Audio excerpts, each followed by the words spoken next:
BJP के प्रदेश कार्यालय में आज महत्वपूर्ण प्रेस वार्ता की गई। इस प्रेस वार्ता में बीजेपी के राष्ट्रीय प्रवक्ता शामिल हुए थे।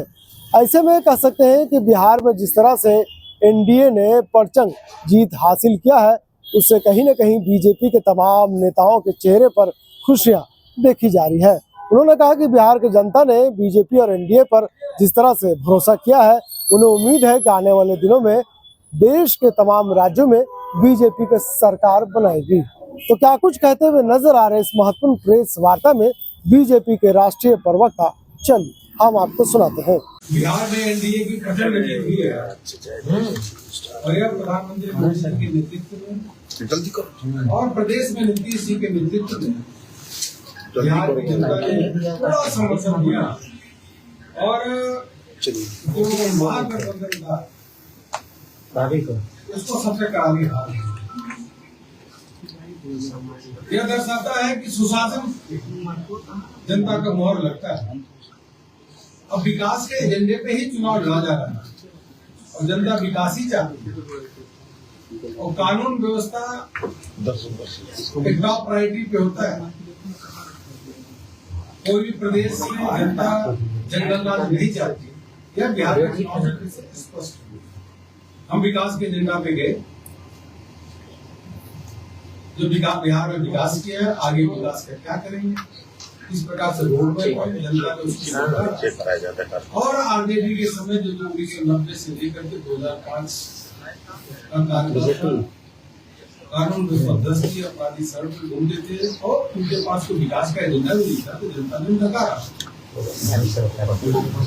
उसी दिशा में देखें तो आज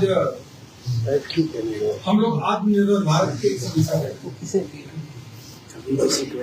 क्योंकि सभी देशवासी चाहते हैं कि भारत आत्मनिर्भर बने और उसके माध्यम से विकसित भारत का संकल्प साकार हो।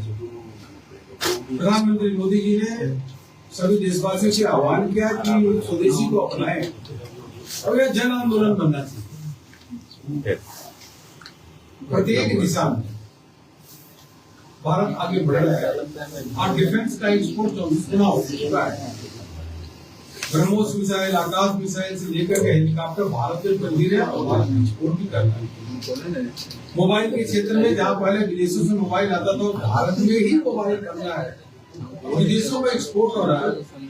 हम सबसे बड़े दूसरे नंबर के एक्सपोर्टर बन चुके हैं। उसी प्रकार से पावर अपना अल्टरनेट एनर्जी में, ग्रीन एनर्जी में और आगे हम निकल चुके हैं। 10 सेमीकंडक्टर यूनिट जो चिप बनाएंगे वो भारत में लग रही है। 3 सेमीकंडक्टर यूनिट का उत्पादन इसी वजह से हो जाएगा। ऐसे देखें तो अनेकों दिशा में भारत तेज गति से आगे बढ़ रहा है और हम विकास के रास्ते पे चल रहे हैं। यह प्रधानमंत्री मोदी जी की नीति और यह तभी संभव है जब स्वदेशी की बात करते हैं तो देश में अच्छा इंफ्रास्ट्रक्चर हो। यूपीए के समय में 2014 तक प्रतिवर्ष इंफ्रास्ट्रक्चर के लिए, चाहे सड़क हो, पोर्ट हो, एयरपोर्ट हो, रेलवे हो, केवल 2.5 लाख करोड़ रुपए खर्च होता था। आज मोदी जी के नेतृत्व में यह 12.5 लाख करोड़ रुपए हर वर्ष इंफ्रास्ट्रक्चर पे खर्च हो रहा है और 35,000 करोड़ रुपए का प्रोविजन जो है वह भारतमाला में झारखंड की सड़कों के लिए। वैसे ही वंदे भारत जो ट्रेन दिख रहे हैं झारखंड के कई क्षेत्रों में, वह प्रधानमंत्री मोदी जी का जो विकास का एजेंडा को प्रायोरिटी रखना, इंफ्रास्ट्रक्चर को प्रोत्साहित करना, 12.5 लाख करोड़ रुपए खर्च करना उसी के कारण है। कई एयरपोर्ट झारखंड में बन रहे हैं तो इसी के कारण है। तो कहने का मतलब ये है जब हमारे इंफ्रास्ट्रक्चर चारों दिशा में अच्छे होंगे, वर्ल्ड क्लास होंगे, पॉलिसी रिफॉर्म्स होगा और पुराने कानूनों को समाप्त किया, ट्रांसपेरेंसी आई, इसके आधार पर हम आत्मनिर्भर भारत की संकल्पना कर रहे हैं। आज हम 5वीं अर्थव्यवस्था से 4थी अर्थव्यवस्था बन चुके हैं। जापान बहुत दूर जा चुका है। अब हम तीसरी अर्थव्यवस्था में जर्मनी को छोड़ करके तीसरी अर्थव्यवस्था बनने वाले हैं और आगे हम बढ़ेंगे। वही जहाँ एक और प्रधानमंत्री मोदी जी कह रहे हैं कि 2047 में विकसित भारत का संकल्प साकार होगा। वही यहाँ पे झारखंड में हेमंत सरकार और एक 2050 तक हम विकसित भारत का संकल्प साकार करेंगे। आप बताइए, हम झारखंड के बारे में भी कैसे आत्मनिर्भर झारखंड कैसे होगा, विकसित झारखंड कैसे होगा, आत्मनिर्भर झारखंड की ओर हम दिखते हैं कैसे होगा। तो हमको दिखता है कि चारों ओर विकास की गति ठप पड़ चुकी है झारखंड में हेमंत सोरेन सरकार में। कई सड़क बन नहीं रहा है, जो सड़क बन रही है केंद्र सरकार के द्वारा ही बन रही है। स्थिति यह है कि अस्पतालों में बच्चों को जब ब्लड चढ़ाते हैं तो संक्रमित ब्लड चढ़ा रहे हैं, ये स्थिति है। डीएमएफटी का पैसा वो विकास के लिए खर्च होना चाहिए, आदिवासियों के विकास के लिए खर्च होना चाहिए, उसमें बोकारो में घोटाला ही घोटाला हो रहा है। तो इस प्रकार से कोई नया विजन, नया सोच झारखंड में जेएमएम सरकार, हेमंत सरकार के पास कुछ है नहीं। इसलिए झारखंड जो है वो विकास के मार्ग पे लगातार पीछे छूटता चला जा रहा है।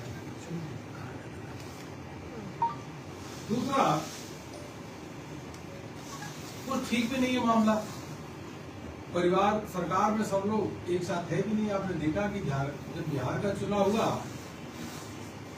तो महागठबंधन ने किस प्रकार से जेएमएम से नाता छोड़ा लिया, एक भी सीट नहीं दिया, न एक भी सीट लड़े। तो ये तो दूर तक ये बात जाएगी और ये देख लीजिएगा तो तगड़ी खटपट होगी। तो हम कम से कम कुछ सीटें देते, कुछ पर लड़ना चाहिए था। यहाँ गठबंधन में है और एक भी सीट देती है तो लंबी खटास अगर हो गई है। कांग्रेस को बढ़कर के वहां मदद करना चाहिए था, जिन्होंने उनके लिए पक्ष में बोलना चाहिए था, उन्होंने नहीं बोला। तो झारखंड में कांग्रेस सरकार में है जेएमएम के साथ, और बिहार में चुनाव हो जाता तो कांग्रेस को होती नहीं, कोई इनको भी सीट को लड़ने के लिए। तो ऐसे तरीके से तो जेएमएम के लोग भी सोच रहे होंगे। तो यहाँ भी इसका प्रभाव झारखंड सरकार को धीरे धीरे करके जरूर कटता के साथ आएगा, ऐसा मुझे पूरा विश्वास है। मित्रों, एक चीज और इस चुनाव से हम देखते हैं तो प्रदेश से देश की जनता कभी भी कटुता को, नकारात्मक चीजों को नहीं स्वीकारती। मुद्दे के साथ नकारात्मक को समझ में आता है, बिना मुद्दे के साथ नकारात्मक बोलना, वोट चोरी की बात करना, अनेकों ऐसी चीजें करना, इलेक्शन कमीशन का आरोप लगाना जनता नहीं स्वीकारती। और कांग्रेस जहां तक है तो कांग्रेस में इस समय अगर आप देखेंगे तो फ्रस्ट्रेटेड लीडरशिप है, नेगेटिव थॉट, नकारात्मक सोच के नेता उनके हैं। कांग्रेस में फूट पड़ चुकी है, आपस में दरार है, कोई विकास का एजेंडा नहीं है। राहुल गांधी जी विदेश में जाकर के भारत को जब गाली देंगे और विदेश में जाकर भारत के संवैधानिक संस्थाओं को आरोप लगाएंगे तो देश की जनता कैसे उनको सपोर्ट करेगी? जनता का जानती है, इसलिए कांग्रेस को सेवा आप पूछेंगे तो मैं बताऊंगा। वित्त मंत्री राधाकृष्ण शो ने आरोप लगाया कि केंद्र सरकार जो केंद्रांश है झारखंड के लिए वो योजनाओं में नहीं दे रही है। जैसे जल जीवन मिशन है, उसमें 13,000 करोड़ रुपए से अधिक करवाना है, और कई डीएमएफटी फंड है और कोयला कंपनियां हैं, वहाँ से केंद्र से बराबर सहयोग नहीं मिल रहा है। नहीं तो और आगे हम विकास को ले जाते ये दावा। देखिए ये हमने देखा है कई राज्यों में जहाँ हमारी सरकार नहीं होती है, वहाँ पे उन राज्यों के जो मंत्री हैं, मुख्यमंत्री हैं, अपनी नाकामी छिपाने के लिए इस प्रकार की बात करते हैं। वित्त मंत्री जी आप देखिएगा लगातार इन चीजों का संसद के अंदर, संसद के बाहर भी उत्तर भी देती है। तो ऐसी बात करना तो एक तरीके से नाकामी, अपने प्रदेश की विफलताओं को छिपाना है।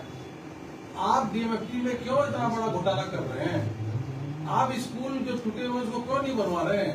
आप सड़क में गड्ढे हैं, उन गड्ढों को क्यों ठीक नहीं करा रहे हैं? आप बिजली की व्यवस्था क्यों नहीं ठीक करा रहे हैं?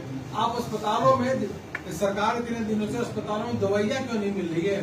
प्रधानमंत्री मोदी जी ने तो 16,000 जन औषधि केंद्र खुलवा दिया।